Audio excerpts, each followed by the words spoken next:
Сәлеметсіңдер ме оқушылар, каналыма қош келдіңдер.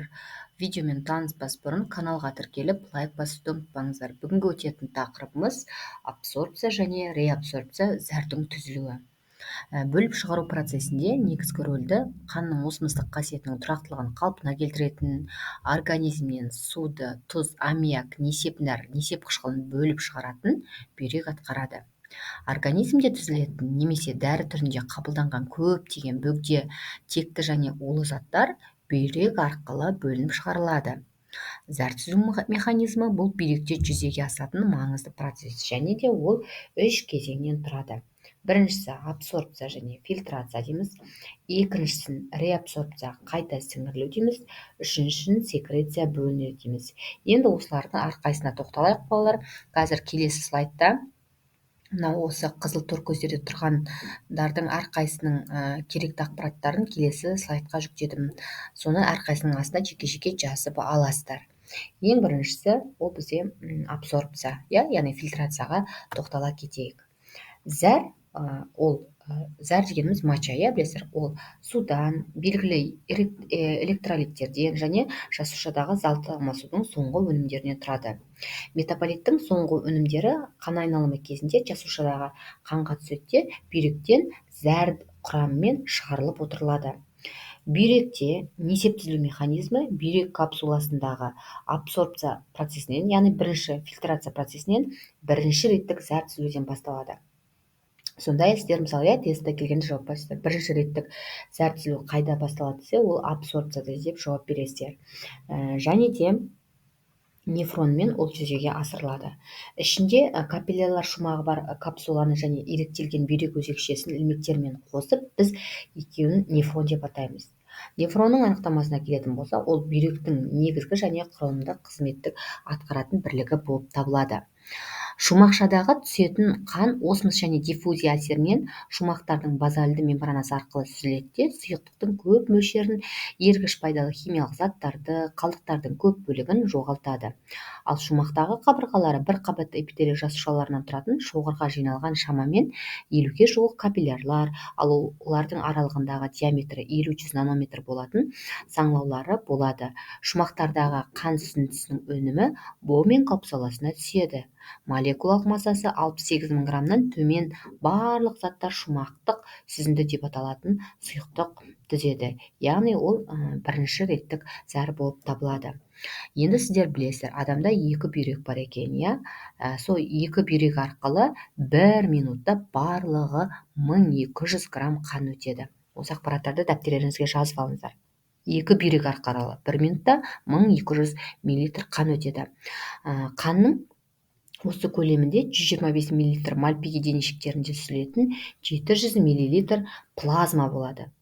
Сіздер білесіздер, плазма деген ол қанның құрамы, қанның плазмасынан және қан жасушаларынан тұратын. Шумақша капиллярларындағы қаннан сүзілетін зат капиллярларындағы қысым әсерінен олардың саңылаулары базальды мембранасы және саңылау тәрізді қуыстары арқылы өтеді. Осы қысымның негізгі бөлігін қанның гидростатикалық қысымы құрайды. Бірақ тиімді сүзілу қысымы бұл тең әсерлі қысымның 3 түрі болып табылады.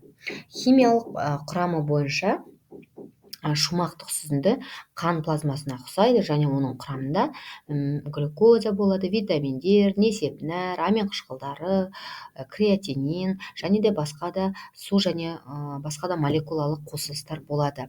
Ал лейкоциттер, эритроциттер, тромбоциттер, яғни қан жасушалары мен қан пластинкалары және плазма нәруыздары, оның ішінде альбумин мен глобулин жатқызамыз, капиллярлардан шыға алмайды. Ерекшелігі сүзгіш рөлін атқаратын базальды мембранада ұсталып қалады.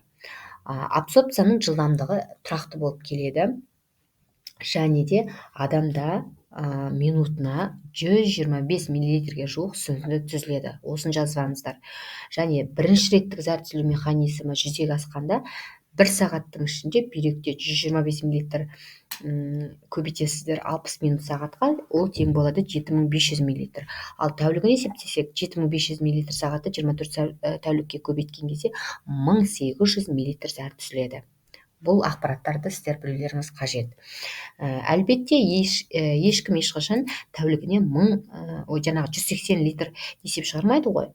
Неге? Себебі зәр түзілу механизміне өзекшелі абсорбция процесі кіреді да, ондағы жүзеге асқандағы бірінші реттік зардың барлық көлемі қанға қайтарылып отырады. Бұның барлығы осы бірінші абсорбциядағы жүретін процестер болып табылады. Ал енді реабсорбцияға тоқталатын болсақ, енді бұл жерде қысқартып айтайын, бүйрек өзекшелерінен заттың капиллярларға кері қозғалысы жүреді.